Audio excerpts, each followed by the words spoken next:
the Mystic Ash. I have a picture of my frequency and destiny, or destiny really, yeah, well, density and frequency pyramid. And I'm going to do the little quick explaining. I've talked about it before. This is something that I've created. And it's to help people understand their spiritual work in a scientific way. Okay? So, let's start with Einstein's theory of relativity, how things are relative to one another. You have energy, which equals the speed of light squared times mass. E equals mc squared. Well, it's mass times the speed of light squared, but now, if you look over at density, that would be the mass. You look over at frequency, that would be the light. Now, we're all still made of energy, right? It's just different compositions of it. Now, the majority of beings are down at the bottom with a high level of density and a low level of frequency.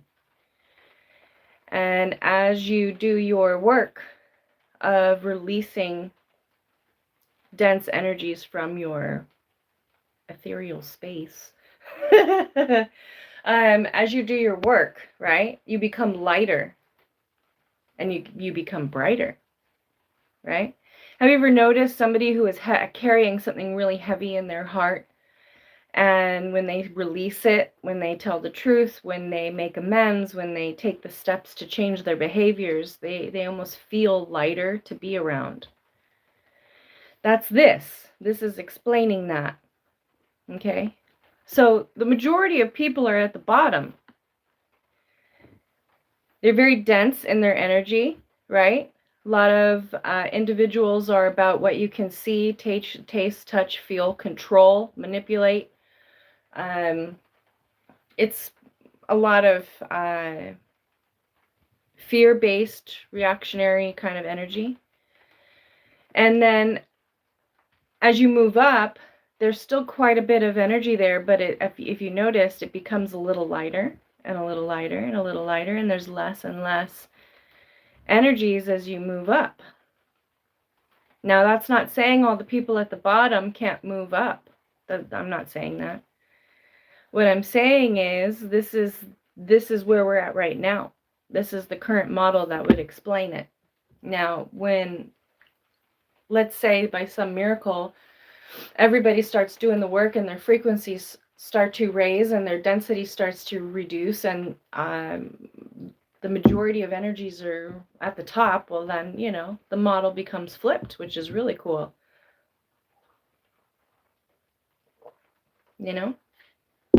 So as I'm talking, if you guys have questions, just go ahead and pop them in the live chat, and we'll do question and answer sessions. But until then, I'll just shoot the shit with you guys.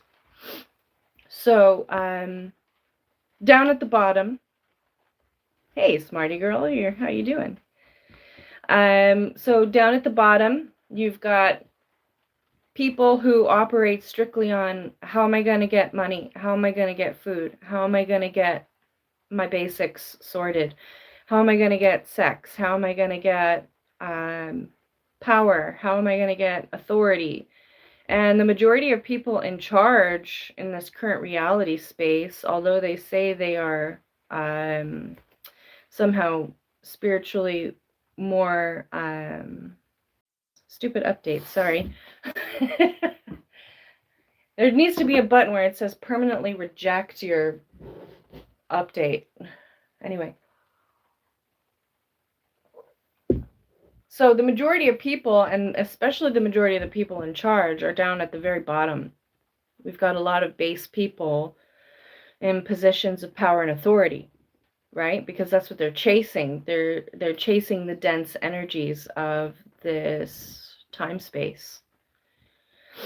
And then as the light gets turned on in their soul, if it gets turned on, they start to move up. They start to move up. And they move up a little bit, and they start to feel a little lighter, and they start to understand things a little differently, right? But they're still very close to the dense energy at the bottom. This is where you get the second row. Where is my finger? So there's the dense energy of the majority. And then as you go up, you got the people who, like, let's say they find Jesus, or they find Allah, or they find Muhammad, or they find any of the prophets of any religion, if they find any religion at all, and they become zealots, let's say, right? Like overly densifying religious doctrine, right? It's all about the rules and the regulations and how you want to interpret the words on pages that were written by men. You can say it was written by God, but, you know, men are the ones with the pens, and they're the ones editing, and they're the ones transcribing and all the rest. So you go from super, super dense to still dense, but slightly less dense, right? Because it's like, okay, so you realize that there's something greater than yourself, so that's good. But you're still attached here, right? And then something might happen, or something might click. And you know, this is where, you know, people are always saying, like, why does this happen to me? Like all the fucked up shit that happens in your life. Like, you know, I've talked about it before. So rather than be controlled by people, they want to be controlled by a higher power. Well, there's different mentalities here.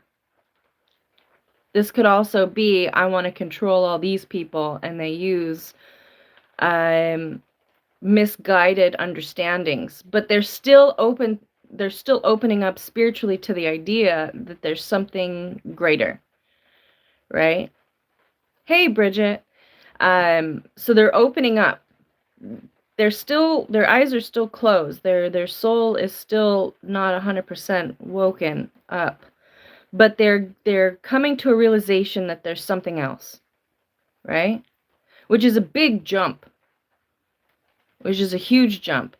Because most of the people down here, even though they follow like some sort of religious order or practice, it's more like it's more of a social engagement or a social requirement. It's more like, you know, something that feels like work as opposed to a mission. So then you got the people up here who turn around and say, you're evil because you don't follow this. And, you know, and they kind of like, it's the training wheels of spirituality, right? And they're wobbling all over the place. They realize they want to ride the bicycle, right? But they got these massive training wheels on, and they're kind of wobbly, and they're like, well, you know, but they think they know better than the person up here. They think they know better than everybody, right? Because it's like the light bulb went off, and it's like all of a sudden you go from darkness to a little bit of light.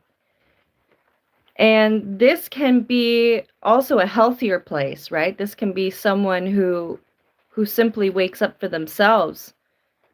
You got those people mixed in, where they're like, wait a minute, why am I chasing the dragon? Why am I chasing the resources? Why am I chasing earthly things? Like, you know, let's say someone has a near-death experience, or they experience great loss, or they experience great trauma. A lot of times that can trigger some sort of spiritual light bulb moment, right? Sometimes it keeps you down here. Sometimes it throws you down at the base bottom of that. But sometimes it flips a switch, and you start I know, chasing the dragon.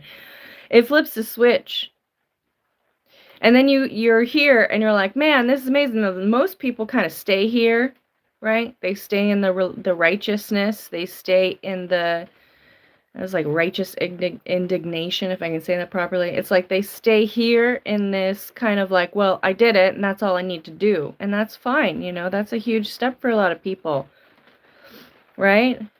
That is a huge step. But then what happens is sometimes something else happens. Either something really amazing or something really awful, or maybe maybe nothing happens at all.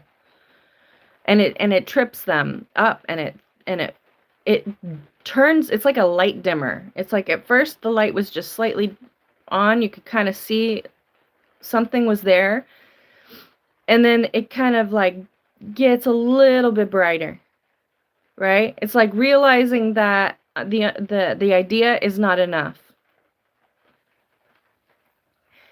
This is kind of where you get people who are like, you know what, I think I'm going to start volunteering. I think I'm going to start, you know, doing something that try to raise the vibration up, right? This group here, it's not so much about raising the vibration as it is about micromanaging.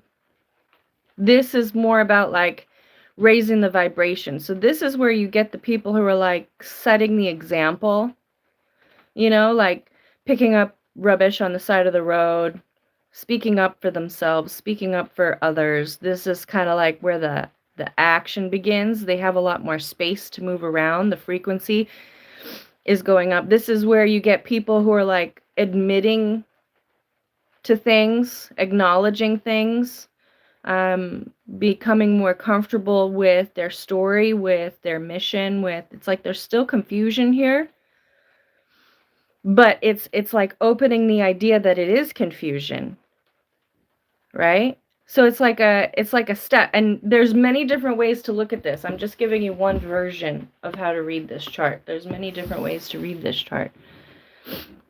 So then you go up here and it's like, okay, so it's not just about something greater than myself. We're all connected. These are the people who go around and try to build houses from a place of generosity as opposed to trying to look good. You know, those are these are the people who are trying to, well, I guess it's also people trying to look good, but you know, this is when they actually start doing the things that elevate you. You know, like if you're in program, these would be the people who start to be sponsors, right? It's like they're still messed up, but they're still trying to help. They know they're not as messed up as this, right? They're not feeling self-righteous about it anymore.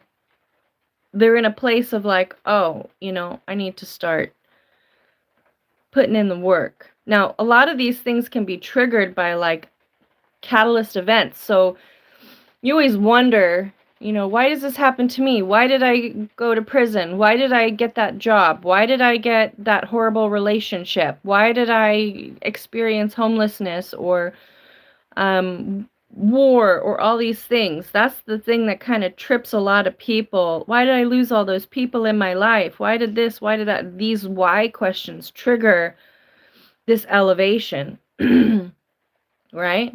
It kind of like externalizes the light. It's like, oh, this light isn't just belong to me. It belongs to those around me, right? And then something else triggers something within someone. Maybe they read a book. Maybe they meet somebody who's more elevated than them, right? This is where you start getting the humility. The humility starts to really creep in here. Like realizing, I don't know what I don't know.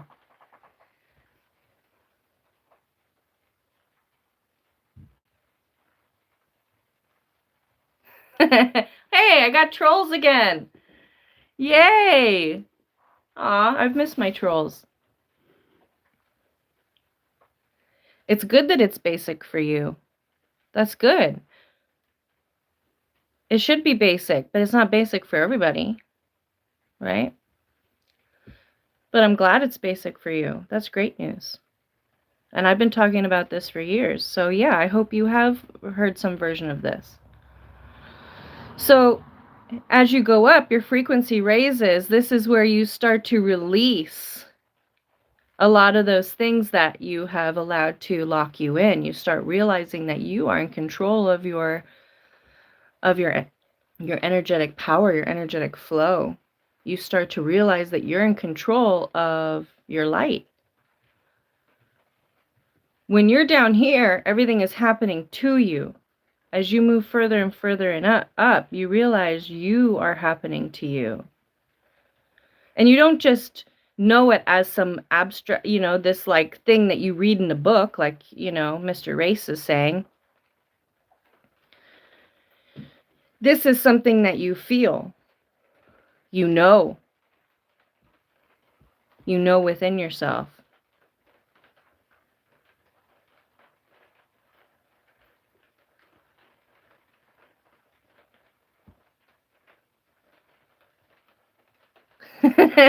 Stop doing YouTube Live. Okay, I'll stop doing YouTube Live when you stop going on YouTube Live. What are you doing here? So you move up. You move up. And the thing is, the higher you go, the more you release. The happier you feel, the more at peace you feel, the less people that you're going to find like you. So you start to find that there's a bit of a struggle. Why can't I find a partner? Why can't I find really why can't I find people who get me? Why can't I find people that are on the same page? How is it that I thought this person was like me and they're actually more heavy in their actions and their words and their activities, right? And it's because you're not just attracting your light that's similar to you, you're attracting everything. And this is where a lot of spiritualists struggle, because they're attracting everything. And this is when you start seeing a lot of people talking about cleansing, you got to cleanse your energy, you got to, it's okay to say no, it's okay to set boundaries. You'll hear a lot of that rhetoric at this level, right? You'll hear a lot of rhetoric at this level about that.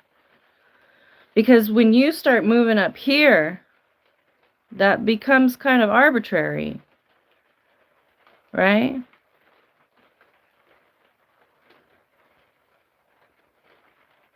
It becomes kind of arbitrary. You don't really need it anymore, because you just naturally are doing it.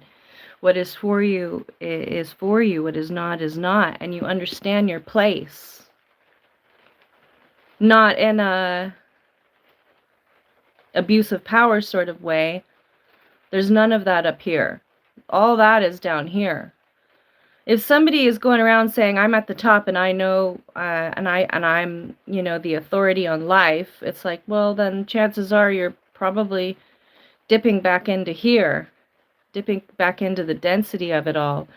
This energy up here is usually the folks that, you walk into a shop and everybody's looking at you and everybody wants to talk to you, and everybody, it's like you're bringing moths to a flame, because you are the flame.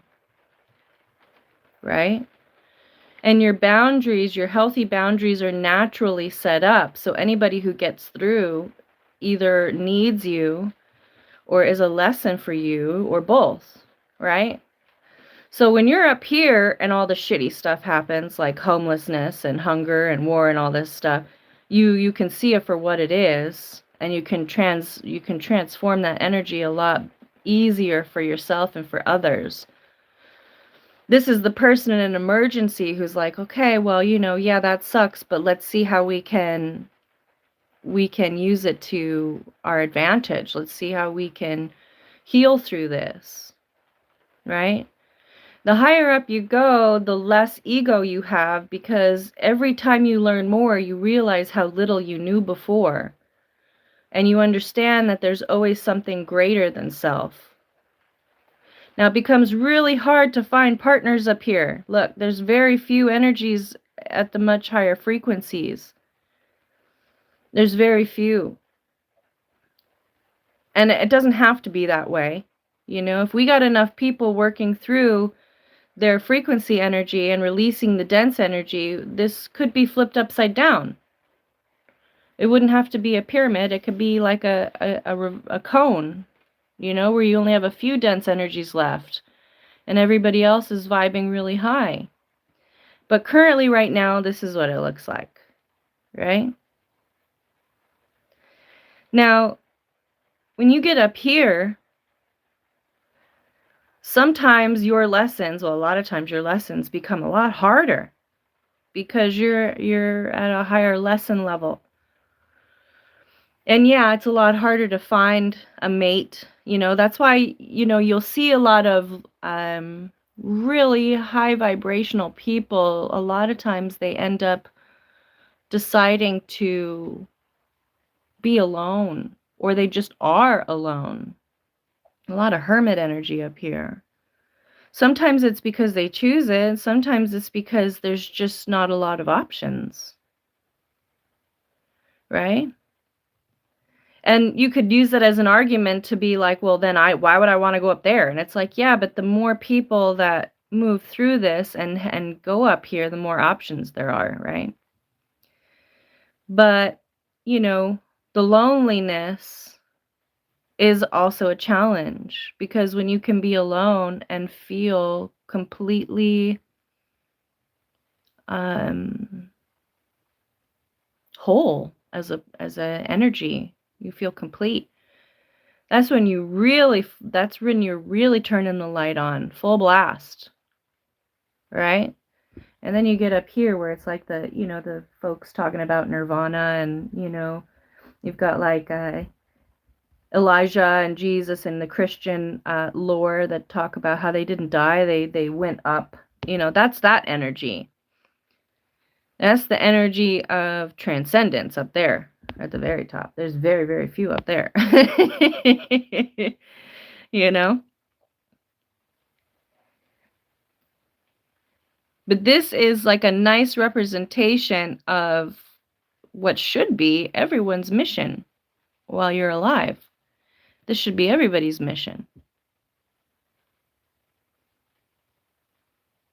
Not only recognizing where you might be at, right? Realistically, where am I on this pyramid? Where am I? And then understanding what lays before you and what lays behind you, who you can, you know, down here is usually setting the example through fire and brimstone, or telling people that they need to be better, that they're bad, or they're, you know, this and that. This is a lot of evangelical stuff right here for every religion. It's like shmoosh my life enders and all that, you know. I'm going to die for my religion. It's like, okay, you're still pretty dense. But as you get up here, it's less about trying to convince others, and it's more about just setting the example. You know, you remember that everybody remembers the Matrix. You know, the enlightened one, the lady in the apartment, and she was just living in the Matrix. Seemingly, you know, like living in the projects in her apartment, barely had any of the material stuff, but she was the most enlightened energy in the space. Because when you get up here, you realize what your individual purpose is. Some people, their purpose is to drop back down here and be a light in the darkness amongst the masses, right? That's the Jesus energy. The oracle, yeah, there you go. And then some people, they stay up here and they work toward nirvana, and they work toward their own personal soul release. And then you got people who kind of get stuck a little bit in this middle section, which is perfectly acceptable and great. You know, if you end up in another round of living, you're going to start out at a much higher vibration than you did in this lifetime. That doesn't mean stuff stops happening to you along this road, you know. Stuff will happen to you at any stage, but when you can switch that mindset to, it's happening for me, even when it doesn't feel like it, This doesn't feel like it's happening for me. It feels like it's happening to me, and these guys are a bunch of fucking, and you go on, and it's like, yeah, have your pity party moment, right? Those are the people here. We still know how to have our pity party moments, but then we understand that at some point you have to let that go, and you have to control yourself, which is by controlling your own mindset. Releasing the dense quality of placing the controls in somebody else's hand, and accepting the frequency that you are in control of your own reality. You have the remote control for yourself. You know what I mean? Now, if you're up here and you go down here, you're going to notice that you're going to feel, and people are going to notice that you're going to be a bit different. It's like Lambert the lion hanging out with all the sheep, you know?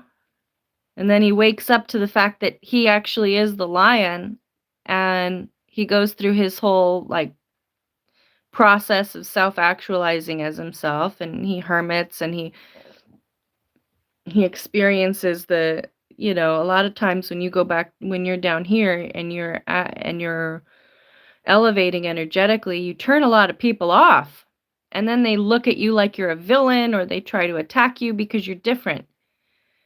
You know, they notice that you're the glitch in the matrix, and they're trying to, like, flip your switch off, because that would mean that they're in the darkness, and this is the reality where you think you're in the light, but you're stumbling through the darkness. So when you show up and you're actually bright, it can cause a lot of friction in your reality. This is why a lot of people, as they go up the chain, they become more and more recluse and exclusive with their surroundings and their people, right? Where they live, who they're around, all this stuff becomes a lot more exclusive.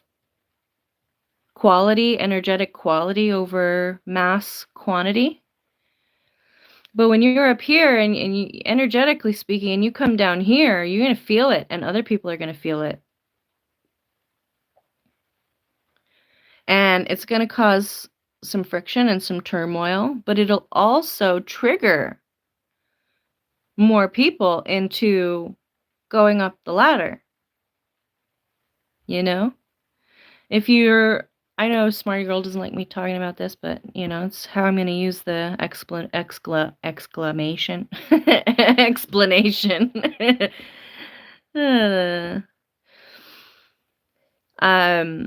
This right here, this second tier, is where Judas was. Right? Everyone wants to blame Judas, but this is everyone. And this is Judas. And the majority of his followers were right about here. Right? And he was energetically up here, trying to come down here and helping these people raise their vibration. That's why he didn't blame Judas. That's why he knew what he was going to do. He didn't have to know the future to know what Judas was like and what he was going to do. He just had to read his frequency. Right? He was extremely self-righteous. He had a lot of base energies still kind of trickling in.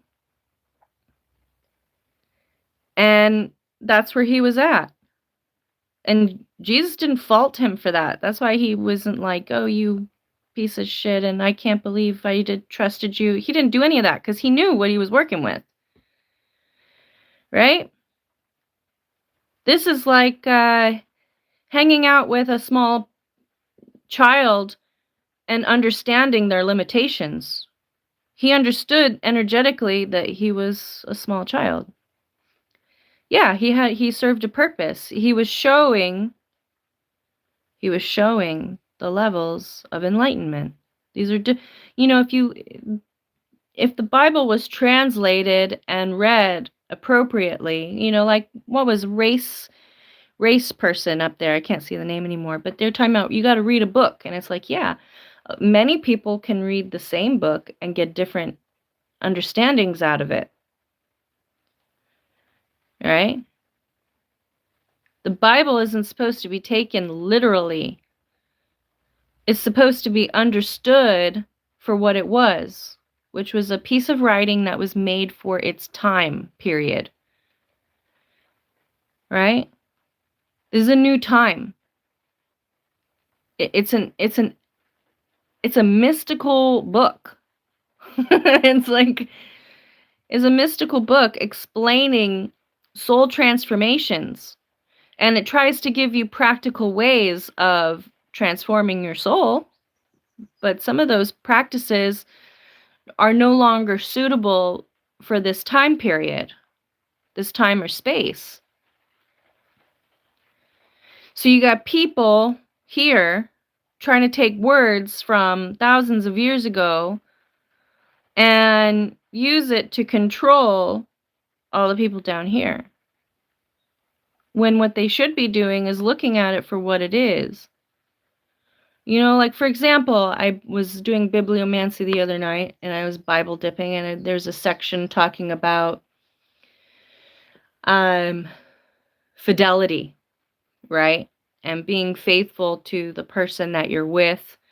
And it's got all these rules and regulations about, like, if they're not a believer, you raise their vibration, but if you get a divorce, it's perfectly okay because they were not a believer, and it's like all this weird stuff. But the general gist of it is, if you're raising your vibration and you're out there letting a bunch of people enter, or you're entering a bunch of people, and you're creating soul ties, the majority of people are down here. And here, right? This is a majority.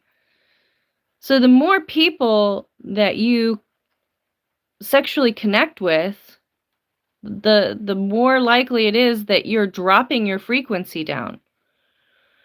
So when they talk about, being monogamous, it's not because it's going against human nature. This is animalistic right here. And it's like, yeah, this is where the polygamy and all that stuff is. The Mormon belief structure is really heavy down here. And here, right? Right? Anyone who's got multiple husbands, multiple wives, swingers, all that kind of stuff, it's all kind of down here. And there's nothing wrong with that. That's a base reality. But if you're raising up your frequency and you're trying to maintain activities that are down here, you're going to pull your frequency back down. You're going to re-densify yourself. So they're not trying to say, although it does sound like that, where it's like you're being punished if you, sleep with other people, and if you go outside of marriage, and if you have sex outside of marriage, and all this stuff. It's not about that. Although, man likes to turn it into a control form. So whoever's been editing and rewriting the words, they're all here trying to control and manipulate all this. So you have to take everything you read with a grain of salt. It's not enough to read a book.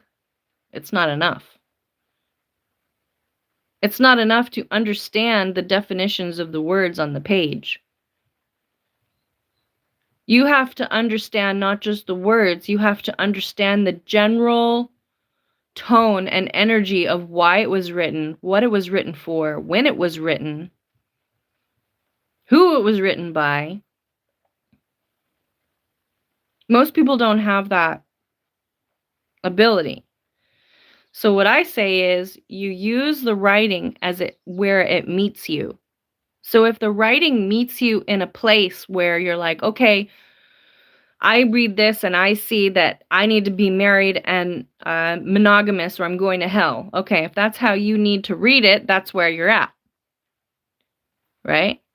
Now, if you're at a higher frequency, you understand, then it's not about going to hell. It's about dropping yourself back down frequency-wise.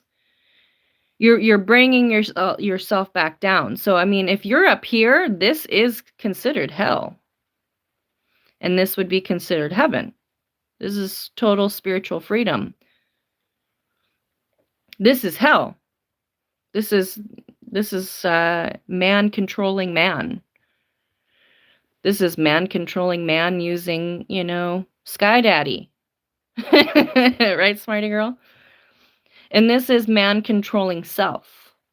So as you get higher up, these are the dangers for these people here. They don't like these people. They don't want you going up higher. This is why the spiritual community that actually is doing its work, like trying to teach people how to take control of their spiritual path, whether it's through any kind of like you got people here like, me using the tarot cards and other people using spiritual practices or meditations or different kinds of study kind of stuff. Like this is here. As you go higher, you don't need it. But if you're up here and you're trying to help people down here, then you use those tools because that's where people are at. If you're up here and you want to help people down here, you use these tools because that's where people are at. You got to meet people where they're at. So like Race, the guy who is or a girl, whoever it was, that was saying you need to get off these basic drawings or whatever it was he was saying, and you got to read a book and get off YouTube and blah, blah, blah. And it's like, okay, well, yeah, if I'm up here and I want to stay up here in my little bubble, then yeah, I would be off the internet. I'd probably have a landline for emergencies. I'd live in the middle of the forest and I'd be like, peace, sort yourselves out. And there's nothing wrong with that. But if I'm working up here and I want to help people down here, I have to use the tools to be able to meet people where they're at. So where are you at? You stuck on religious text? Let's talk about religious text. You stuck on animalistic natures? Okay, I'll meet you at animalistic natures. You stuck at cleansing your energy and setting boundaries and using spiritual tools to try and help you elevate? Okay, I'll meet you there. Where are you at? I'll meet you. I'll meet you where you're at. Right? Because when someone's down here, they can't really, and if you're up here and someone's down here, you can't really meet them in the middle. That's not how that works. I mean, you can, actually. There is a way to do that. But, well, yeah, you can. You can meet people in the middle. But that requires a frequency. It requires a much higher frequency. To not only be able, it's almost like accepting the density of somebody else's soul and funneling your light into it, like blowing up a spiritual balloon, inflating them to a point, and then you meet them there. Now, at some point, the balloon's gonna deflate, so they're probably gonna end up sinking back down a bit, because to stay here takes a lot of effort on their part. Feels like a conversation for another day, but there is a way. You can inflate frequency energy into the denseness of an individual and bring them up. But whether or not they stay up there, that's up to them. Right? This is like reading the Bible with somebody who's extremely dogmatic and showing them a different version of the text. Enlightening them.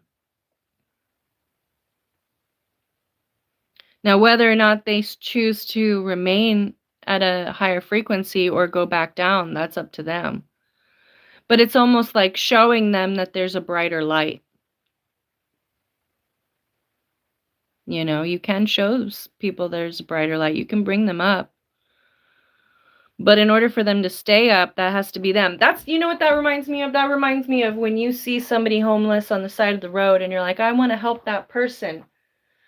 So you pick them up off the street, you get them cleaned up, you feed them, you give them some money, you find them a little apartment, you get them a job, you set them up, and you bring their frequency right up here, right?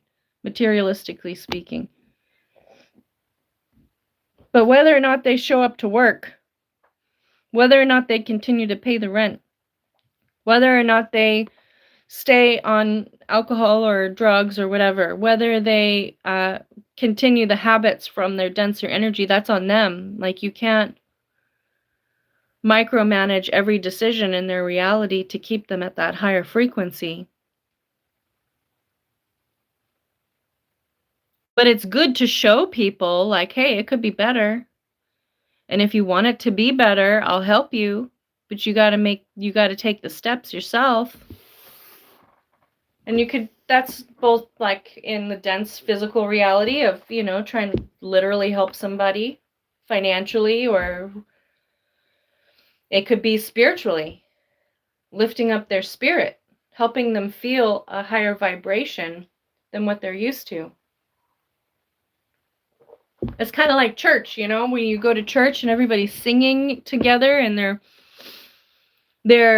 raising the vibration of the group as a whole together.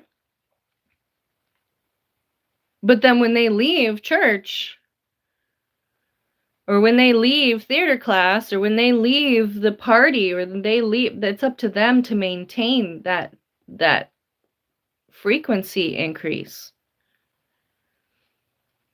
It's up to them to bring their worship of a higher calling, a higher soul's purpose. It's up to them to bring that with them through their day-to-day life. You can't do it for them. Right? Some people use, Sundays as a way to recharge themselves, whether it's, being by themselves and communing with whatever it is they want to commune with, or whether it's joining a group of people and singing and praising and listening to, motivation, or going to a motivational speaker. Some people go to motivational talks for the same kind of vibe. Hey guys, who's here? Luella and LB. Welcome, guys. Well, ladies, nice to see you both. So, some people do that on their own, like they frequency on their own. But whether or not they're able to maintain it, that's on them. So, if like, the first step is always to figure out where you're at. Where am I at on this? Now, that's not saying when you're up here, you don't have to worry about, paying your bills and stuff. That's not what I'm saying. I'm saying that the concern is not your main focus. When your vibration is rising up, you understand you have what you need when you need it, and you're able to flow with the energy of where it's pulling you, because you're manifesting something, right? So let's say you're like, I want to manifest a better job, and you're like, and you have a high frequency here. Well, that's not saying that you're not going to lose your job. Maybe you get let go and redundancy, or whatever. The difference is, if you get let go down here, that's your whole reality. But if you're up here and you get let go, you're like, oh, well, I guess I have more time to work on the project I wanted to work on. I did say I wanted more time. You put it out there of what you want in your reality to increase your frequency, and the universe will provide it for you. It just won't always provide it in a way, actually most of the time, it doesn't provide it in a way that you would expect or desire. Like, I want to be able to spend more time with my kid, and then, you get knocked down from full-time to part-time, and you're like, oh my God, how am I going to afford life? But then you figure it out, you make it work, right? Maybe you set up a side hustle, or you start homeschooling, or you start, whatever. Yeah, positive frequency thinking, right? You're pulling yourself back up. You're not letting the density pull you back down. And the higher you go, the less dense energy can attach to you. So a lot of times you end up being less attached to physical things. Like these are the people where you give them a gold watch and they turn around and donate it, or they give it to somebody in their family who's always wanted one of those watches, or they sell it and they use the money to feed the homeless or whatever. And you're like, motherfucker, I just gave you that watch. But these are the people who, they're not as attached, right? If they lose the apartment and everything in there, it's not going to hit them as hard as somebody who loses their apartment and loses everything in there here. They're both still losing the same amount of physical reality, but one person is viewing it as an opportunity and one person is viewing it as a punishment. That's why this right here, this is hell. This is hell right here. This is heaven. We are all simultaneously living in heaven and hell, depending on where you're at. Right? Depending on where you're at. And this is kind of like purgatory. This middle section is like purgatory, where you're not down, but you're not up, and you have to do the work to get up. Or if you don't do the work, you could slip back down. Right? But we've been receiving all these messages for centuries, and the reason why it's not having as strong of an effect is because we're trying to densify a message that's much higher frequency.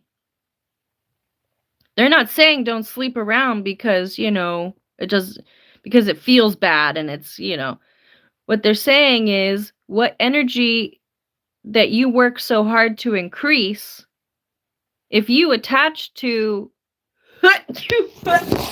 whoops, sorry. Stop. If you attach to, let's say okay, hold on, let me fix this. Let's say you attach to, hold on, there we go. No, stop it. Sorry, I did not set this up well. Let's say you're attached to someone, right? Like you get in a relationship and you might be up here and you might be monogamous and you might be only with them, but they're down here. That's when you're getting with somebody who's lying to you about sleeping around and doing all this, is because you are attached to a denser energy, which is bringing your frequency down. It's like you're sleeping with all these dense energies down here. I'm up here, but you're inadvertently infecting me with dense energy without my permission, without my consent. Right? You might as well be RAPEing someone. That's not how you spell that. You know what I mean? You might as well be. Now, if you're... Now, I'm not saying that's good or bad or whatever. I'm just saying, if you're aware of it, then you know what you're getting into. Right? Maybe the person's a billionaire, but their frequency is like here. Or their frequency is like here. And they're still attached to all this stuff down here in hell. Right? And you do all this work to have your frequency up here. That's why they're so attracted to you. But all they're doing is pulling your energy down. And, the same goes. Like, let's say you could even be a billionaire up here. You don't have to be broke and be up here. You also don't have to be a billionaire and be up here. This is all frequency. Now, if you're a billionaire and up here, you're definitely not attached to your billions. You're attached to what you're doing with it, which is usually helping others. Right? This is where you got those billionaires that are secretly, setting up nature reserves, and they're feeding the homeless, and they're buying housing for people in the projects, and they're helping out single mothers, and they're paying for food for schools, and that's those people up there. You can have billions and be up here. They're also the faithful ones, because they don't want to mix their energy, or they're alone a lot of times, because they don't want to mix their energy. You know, when you introduce a partner into your reality, you're introducing the potential prospect that they're going to introduce all this shit into your energy field. So that's why people become more selective, and you know, they don't bring a lot of people into their energy, because they know they'll bring them down. Now, when you get billionaires down here, this is what you get when you got what's going on in our world today. You just take a look around. That's hell in charge of our reality. There's a bunch of basic billionaires. It's like trillionaires. They're all just dancing in the mud, trying to pull everybody else down. The billionaires up here, you don't usually hear about them all that much. You really don't. And if you do, it's either these people making up shit about them to pull them down, which is a lot of it, right? Or it's good news.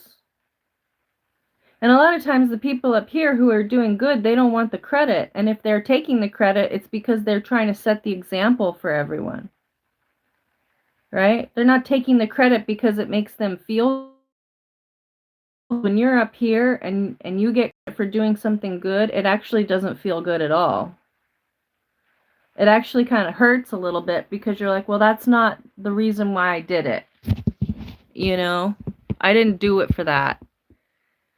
And it almost kind of takes away from the generosity or the effort.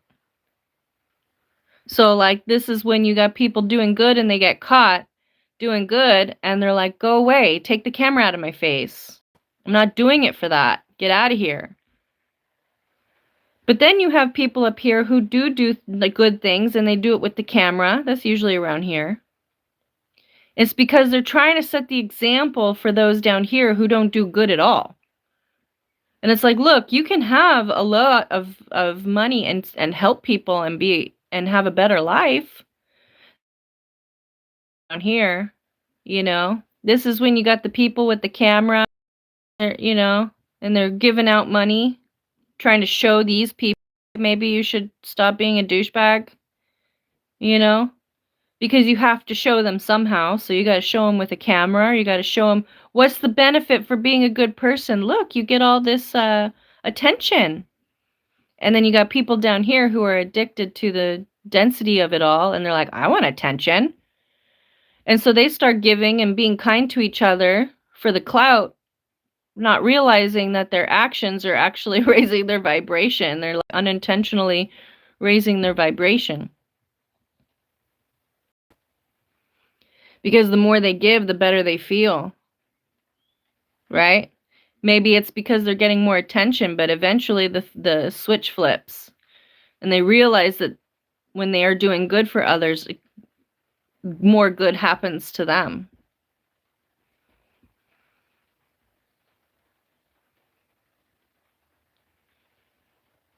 You know? So it's one thing to read a book, and it's one thing to see a diagram, but it's a whole other thing to understand it in the various ways that it could be understood. You read a book and you're like, that's a nice story. You read it again and you're like, I had no idea that this was a story about hope. And then you read it again and you say, I had no idea this was touching on really important topics about spirituality. And you read it again and again. There's layers to what you read. You can't just read a book unless you can do all those processes at once. unless you have those tools to read a book. Not just to read the words off the page, but to comprehend the message. And sometimes you read a book and you get a message that the author did not intend for you to get. And you get something out of it that was just specifically for you. You know, when I read Ayn Rand's Atlas Shrugged, and, you know, I read her books. They're brilliant books. And it was all about, you know, if you're doing things for completely selfish reasons, you end up inadvertently helping others because you need others to be doing well for you to do well. So she was trying to show how if you're truly being selfish, you're actually helping those around you. Because if you're suppressing people around you and stealing from them and taking from them, they're doing badly. That means you can only rise up to a certain extent before you're stuck and tethered to the people that you've been pushing down. Whether it's physically, mentally, emotionally, spiritually. But if you're truly selfish, even spiritually selfish, that means you want to maintain a certain energy for yourself. That's super selfish, right? I want to maintain a really high vibrational energy. Then you're going to want people around you who do the same thing. You're going to want to facilitate the energy to where those people can do the same thing. So when I read that book, I got something out of it way different than what maybe somebody else might have gotten out of it. Right? You read The Prince, and you read, you know, I was talking to the gentleman the other night, and he was like, The Prince is my favorite book, and he also loved, you know, the laws of power and all this. And it's like, there are different ways to interpret these messages. You can read them at face value and go, yeah, I agree with that. Or you can read it and go, wow, if that's how you're living, if I can understand how most people are thinking and feeling and acting, then I know how to elevate myself in such a way where I don't get affected by that mentality. I can spot it and avoid it, or spot it and disarm it. There are different ways to read material. You know, you read Jonathan Livingston Seagull by Richard Bach, one of my favorite books. You read Illusions. Jonathan Livingston Seagull is a story about a seagull, like the bird, you know, quack, quack, you know, the annoying birds that steal your shit when you're at the beach. They know how to open chip bags and all. Right? It's a story about seagulls.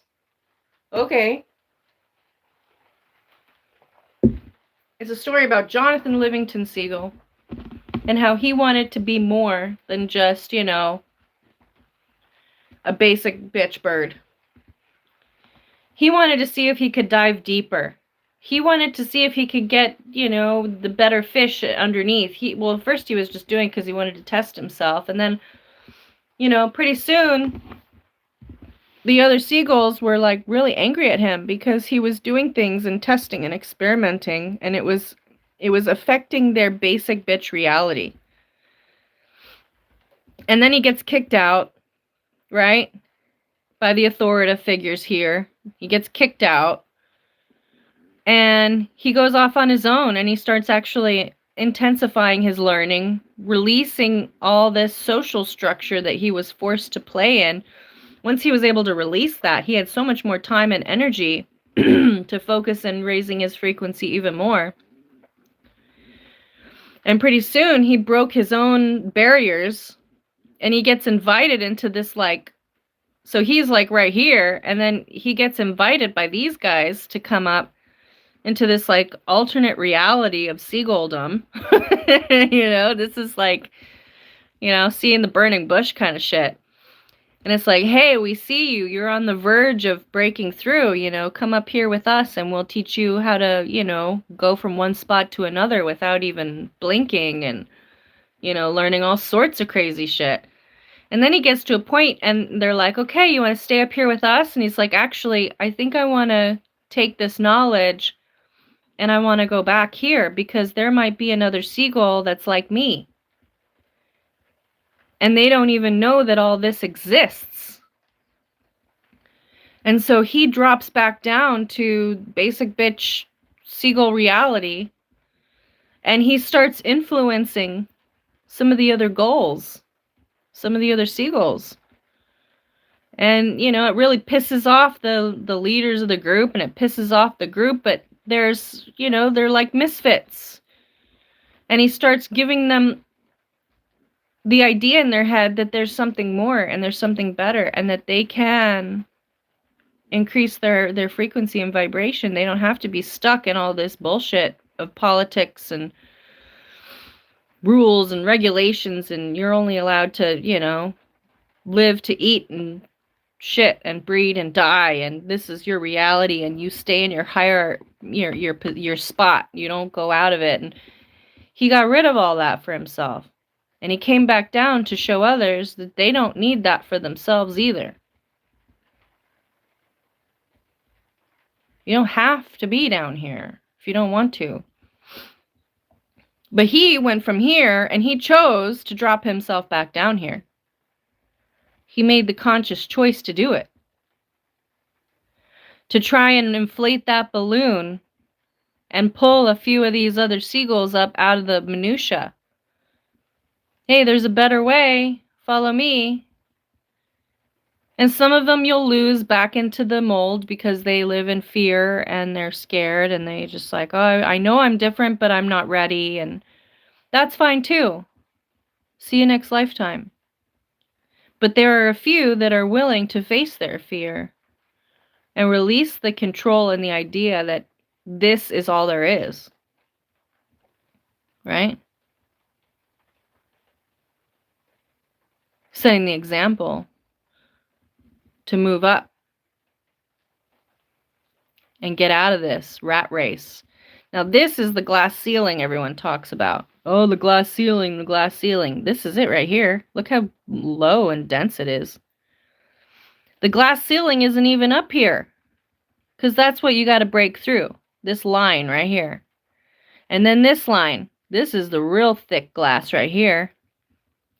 But if you understand that this glass doesn't exist, then you can move freely. These lines are suggestive. They're not mandatory. You're not stuck here. You're not stuck here. You're not stuck here. You're not stuck at any of these spots. You can move freely up and down. Right? When you get people here, and especially here, like when you get political leaders or religious leaders whose light bulbs go off and they start, elevating themselves, this is when it gets dangerous because people here and people here do not want to see, especially the leaders, elevate. Because it threatens their control mechanism and their alternate reality of bullshit. You got a lot more people moving up the ladder, and that's why they've introduced the AI and the digital IDs and all this, because they're trying to strengthen their glass ceiling. They're scared because if enough people move up here, guess what happens? This cone flips. All this energy gets flipped to the other side.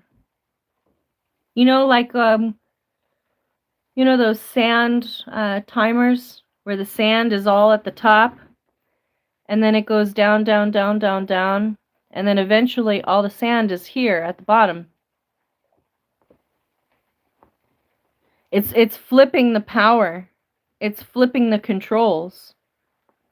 So the more people that do their work to raise up and raise their vibration and increase their frequency and release control over the density of reality, the thinner the glass ceiling gets. And pretty soon there's no glass ceiling because they won't be able to control it. And that's why they're so scared. That's why they're starting a world war right now. That's why they're starting all this conflict between men and women. That's why they're starting all this conflict between the generations. They're starting the conflict between the socioeconomic classes. They're trying to re-thicken the glass ceiling because the more people that get along and raise up and realize it doesn't matter what color you are, it doesn't matter how fat or skinny you are, it doesn't matter. None of that shit matters how much money you have. None of that shit matters. Who are you at your core? The core of who you are. Who is that? Holding people accountable for, eating babies and shit. That's why they're trying to thicken that glass ceiling, because they can't get away with being total douchebags anymore. And they're scared. Because this glass ceiling they created, oh, it's scary up here. You don't even want to be a leader. Oh, it's scary up here. We eat babies and we rape children and we do all this fucked up shit, and you can't do anything and blah, blah, blah. And it's like, yeah, but who told you that you could be in charge and do all that fucked up shit? And the majority of people are starting to vibrate higher. And they're starting to try and hold these people up here accountable. Right? You say you're righteous and you're above us, but yet you act down here. And the vibration is buzzing. That's why we have a world war starting. That's why, you got an orange head man going around trying to steal, land to start another fight, and you got these files coming out, and you got all this shit hitting the fan. A lot of people going homeless, then they're getting punished for living in their cars, then they're getting overtaxed, and then they're getting this, and then they're getting, because this glass ceiling is starting to get a lot thinner. People are realizing it's an illusion. Once you take that colored pill, whatever it was I can't remember what color it was. Once you take that pill, you realize there's no ceiling at all. It's fluid, it's water. You could just swim up and down. You can swim up and down this energy chart. You're not stuck anywhere. You're stuck here if you want to be stuck. You're here if you want to be here. You're here if you want to be here. You want to continue to believe that you've got to keep defending your fortress. I remember being here. Oh, I gotta protect my stuff, and I gotta do this, and and it's like, yeah, you gotta protect yourself to a degree, but when you make your whole reality about, cleansing your energy and setting boundaries, and when you make your whole life about it, you kind of start distracting yourself and getting stuck. When you release control of that, and you realize who's in your reality is for your good or their good, for your lesson or their lesson, when you start realizing this stuff, you knock yourself out of that, and you can really start to fly, like Jonathan Livingston Seagull. It's a really good book, and it's very skinny, and there's a lot of pictures. If you want a really good book that you can get through with your 7-second TikTok brains, which what we all have right now, Jonathan Livingston Seagull is a great way to start. It's a very skinny book. He's one of my favorite authors of all time, Richard Bach. It's his nom de plume. He also wrote another book called Illusions, which is a little bit bigger, but it is so good. It's really, really good. My favorite stuff. He also wrote the Ferret Chronicles. I read the whole... Oh, it's so good. Amazing author. But if you check out Jonathan Livingston Seagull, you will understand this system a lot better. And then you can figure out, everyone's homework is figure out where you're at here. Where are you here?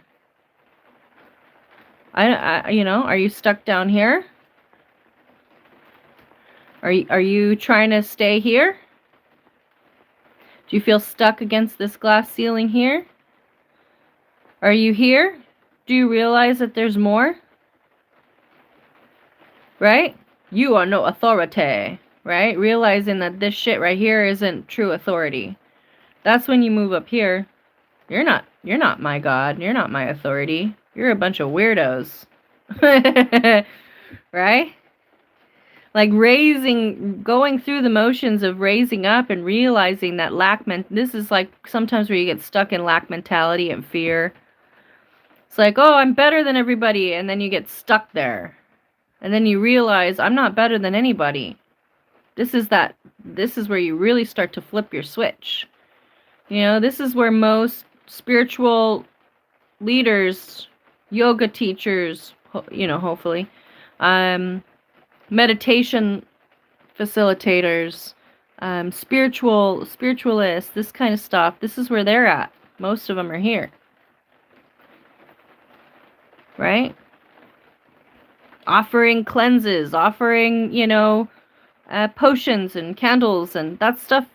Me doing tarot readings. This is all here. Right? Then you move up. You realize this isn't necessary, all this defense doesn't really matter. You start to raise your frequencies up. And you get to a point where you get to decide, do you want to stay up here and go toward nirvana, right? Win the prize?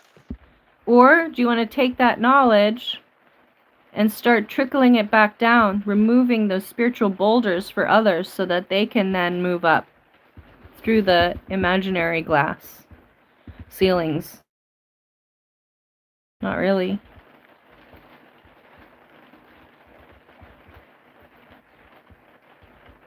Well, I thought I was going to do readings for people, but it just turned into a lecture.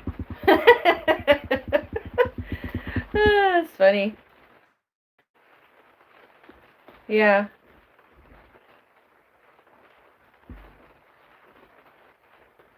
Let's see.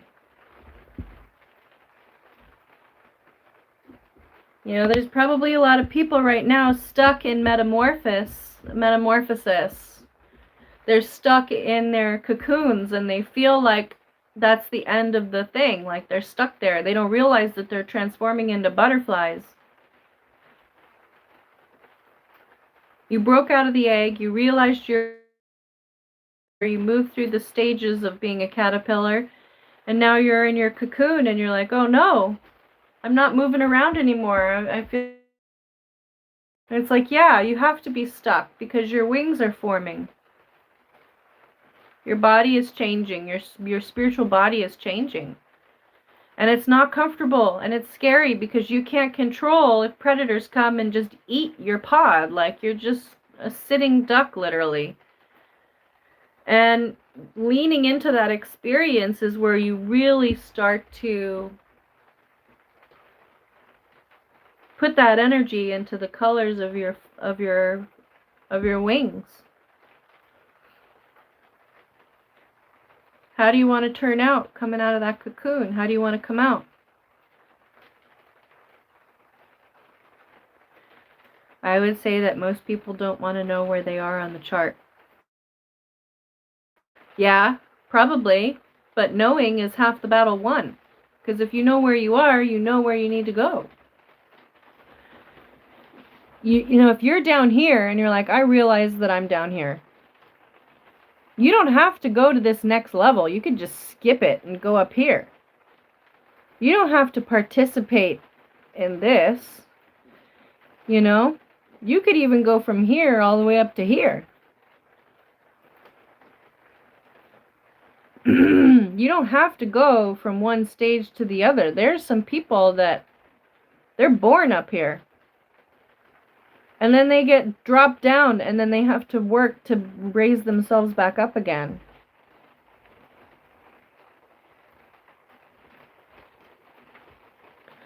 Because when you must decide if you want to be there or if you have work to do. Well, yeah, but it doesn't matter where you're at, you have work to do. If you're here, you have work to do. But yeah, I can see that, having to acknowledge the fact that there is work to be done. and then understanding how much work has to be done. But it doesn't even have to be done. It can be fun. It doesn't have to be work.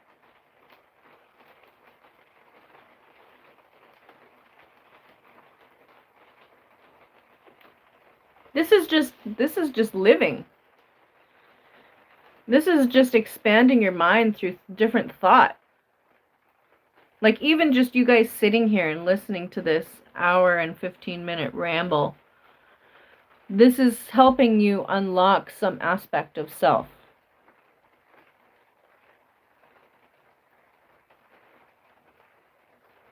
And you get to decide.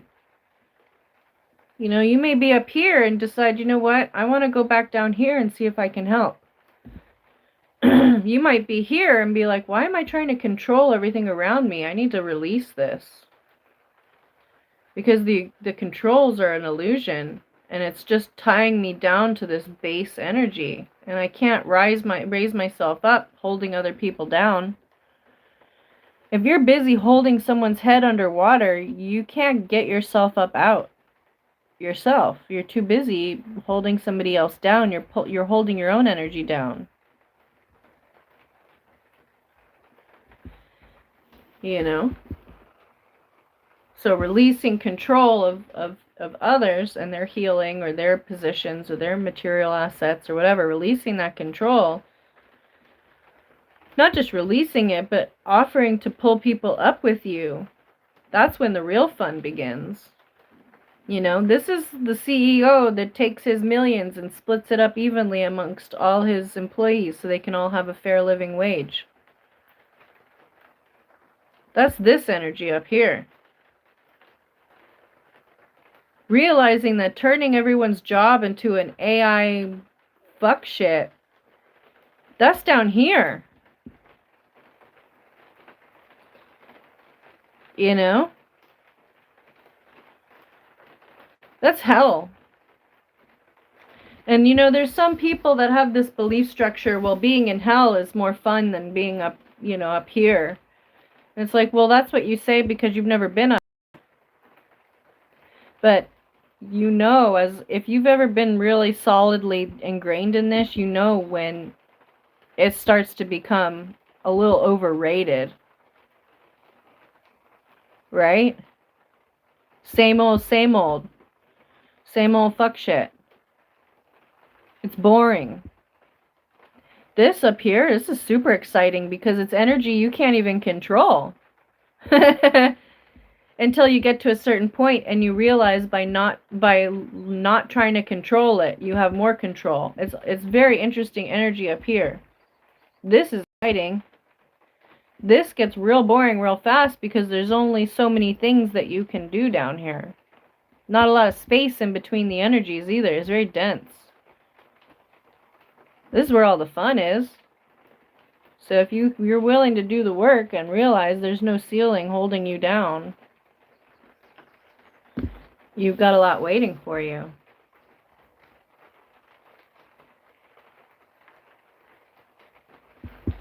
I'll pull a card for the day.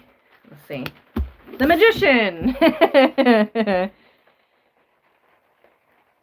This is exactly the energy that we've been discussing this entire time. That's confirmation right there. You have infinite power at your disposal. What you choose to do with it makes you a winner or a loser. You use that power to control and manipulate and steal and whatever. That's this down here. You use that power to elevate. That's up there.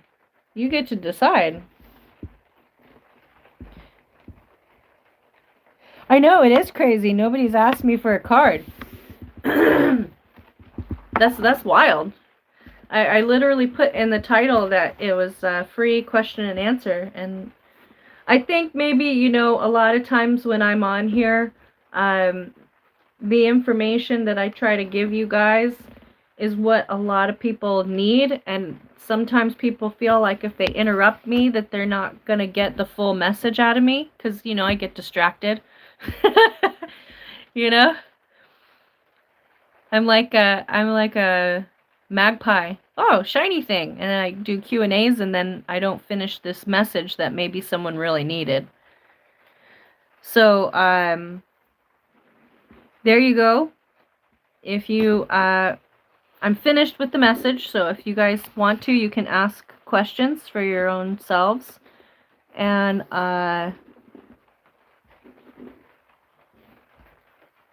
I'll be happy to pull a couple of cards for you, you know. But the first, this last hour and 20 minutes is really worth a listen. Hi, welcome in. Everyone is welcome here. Welcome, welcome. Just pulled the Three of Pentacles. God hears lamentations. Mental force. Protects against sorrows and illness. Three of Pentacles is usually working with others, you know. It's seeking knowledge and help from another. And how does that protect you against sorrow and illness? Well, you know, sometimes people get stuck when they're by themselves. They get locked in their own head. They get locked in their own situation. But when you're willing to go outside of yourself and seek help and know that you don't know, the opportunities start to present themselves. You know? Usually Three of Pentacles is expressed by two people seeking a third person for advice or help or a missing piece or instruction, you know. Oh, I got a question. Cool. Am I on the right path? Sorry, my throat is just... Are you on the right path? Huh. So it looks like your path right now is sharing with others, which makes sense. This is the path you're on. I don't see any contradictive energy. This is like when you got the information and you're sharing it with those that may not have the information. Those who are spiritually in lack. You know, you're not King of Swords yet, but you are Prince of Swords. You have enough to know that you know a little bit, and you know that you can share it, and you're on that path, right? This is the part where you're like, I know I don't know everything, but I know more than you, and I know that I can help you. So, whoops, you're like right about here. You know, I know what I don't know. I know what I do know. I know you know a lot less than me. So I'm going to try and, you know, offer a little bit of help here to show you that you can get out of that bullshit if you want to. That's the path you're on right now. Is it the right path? I just lost both those cards. Well, shit. Where did they go? There's one. Where'd the other one go? That's weird.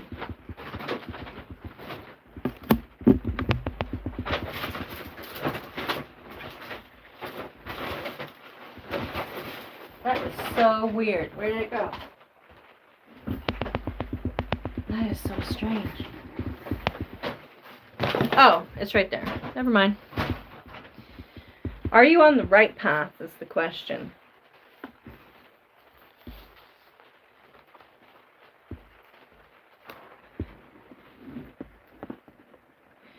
So, I see Judgment and I see Queen of Wands. Now, you're a fire energy. Queen of Wands would make sense. The hidden God, divine power, guards against mental troubles. And then Judgment, God hidden in the darkness. Atonement of errors, destroys the power of enemies and humiliates them. So it looks like you're in a position to be a bit of a karma bearer right now. Right? For the light and the dark. It's like you're pointing out the darkness, you're calling judgment, but you're also expressing the light. It's like most of the time you might be, he actually looks fairly balanced. The energy looks quite balanced. I think that you are where you need to be, right? There's no like positive, happy cards coming out saying, yeah, you're on the right path, but there's also no real heavy negative cards saying you're on the wrong path. It's just you're where you are at, where you need to be at the moment you're there. And you're learning to go with the flow. So you have the lightness and you have the darkness, and you know when to pull from each one, and you're maintaining a sense of balance to try and set that example for yourself and others. Do you need to self-adjust? Like, are you being too harsh or something? You got the Joker of Cups. This is actually where this is emotionally a very good place to be. Because you know how to find the humor in what everyone else finds to be so serious. Especially with regards to relationships. So maybe someone's like, I need to be in love with this particular person or I'm gonna die. And you're like splashing the emotional water in their face saying, you sound ridiculous, right? You're the pattern interrupt that people are in need of. Whether or not they want it, they definitely don't want it. Nobody wants to be splashed with water. But the bicycle denotes active energetic work, right? It's active. And the water is splashing those emotions all over the place. It's like you're dislodging the emotional structure that they're so obsessed with maintaining. I must be with this particular person. I must do this particular thing. And you're splashing it in their face like, hey, you're all upset and all obsessed about something that doesn't fucking matter. Now, whether it's right or wrong, it's what they need. Right? And you're doing it from a place of light and dark. So you're balanced. You're not trying to be self-righteous and say, blah, blah, blah, you're not as good as me, you need to be better. You're also not coming from a place of darkness where it's like, everything is shit, just be shitty. It's like you're balancing it. You're saying, yeah, you can stay in the darkness if you want to, but you're an idiot. Because the light has so much more potential for you if you let this go. Right? That's kind of what it feels. Yeah, you do. The dark humor is helping to illuminate the insanity that they're expressing, for sure. I think you are, I don't see anything negative about what you're doing. You're balancing the light and the dark. You're mastering the balance of the light and the dark, and that is exactly where you need to be. Right? Now, are you going to stay there and cultivate that, or do you expand out?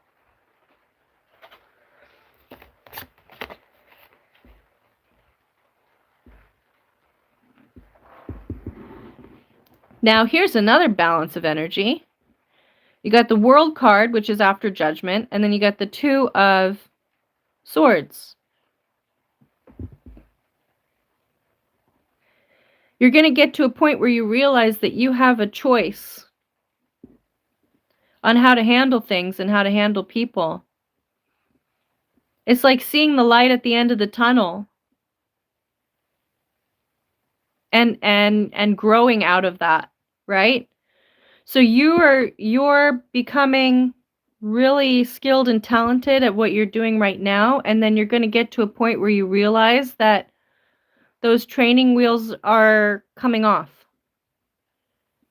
And you're going to close out the cycle, and you're going to have a decision to make. Do I want to close the cycle out, or do I want to continue on this path?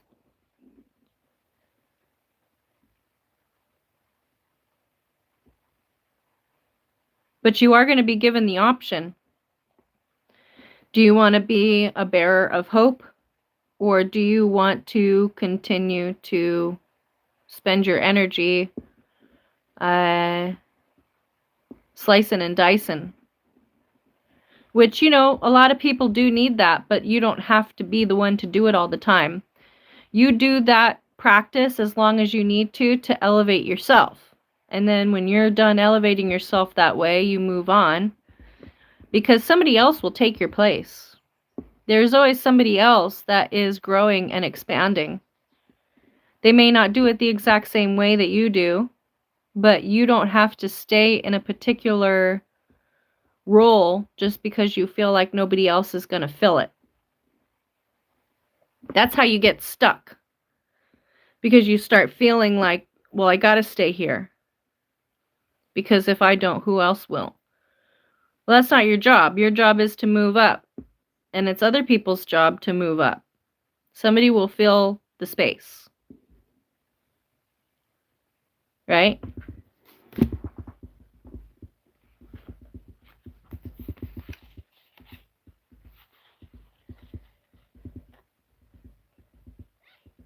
And then I see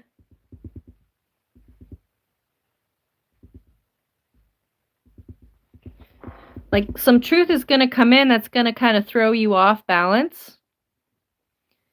And it's going to basically burst a bubble. Like there's going to be an illusionary bubble that you thought was reality, and it's going to burst it.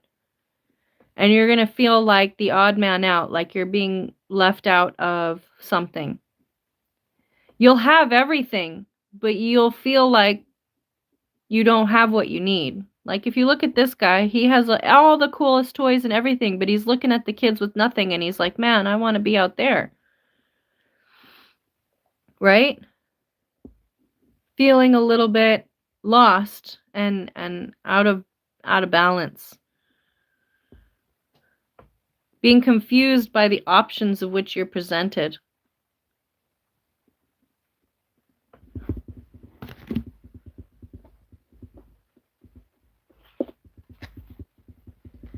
But this is healthy, you know. You switch that 4 of Cups into 4 of Swords, and you meditate about it. You think about it. You process it. And it helps you sit yourself in that Empress energy of like, you know what? I do have what I need. I am self-actualizing. I am complete. I don't need to externalize my desires. I need to internalize and appreciate that I have. And that brings you more. So it's going to lead to some major transformation in terms of your perspective on desire and your perspective on gratitude. And how it's better to use gratitude to pull in more of that than desire.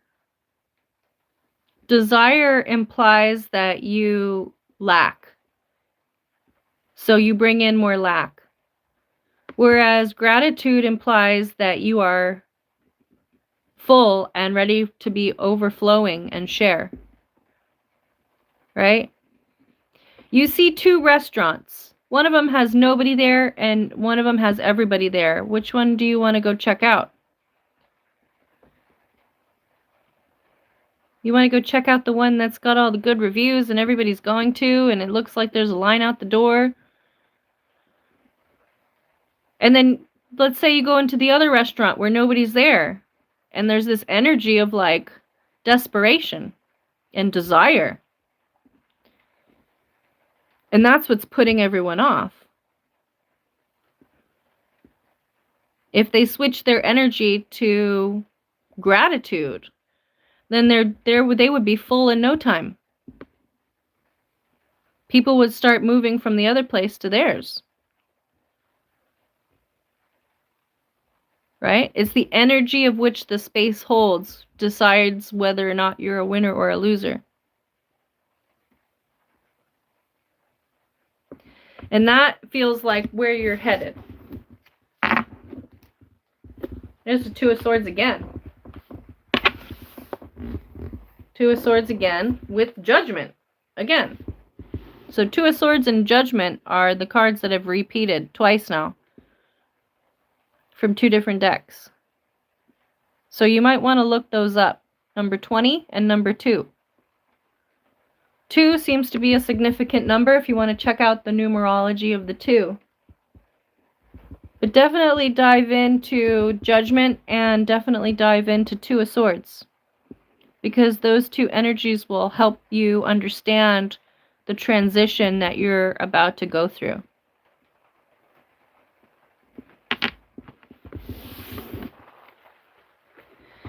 Okay.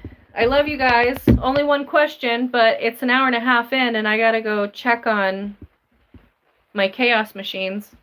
I love you guys, and I'm glad I did a little live. I wasn't expecting to go on here, but yeah. Into the Mystic Ash. Have a lovely, peaceful day. Be good to yourself. Not very exciting ending of the reading. Just kind of babbling my way out. Oh, God. All right. Love you guys.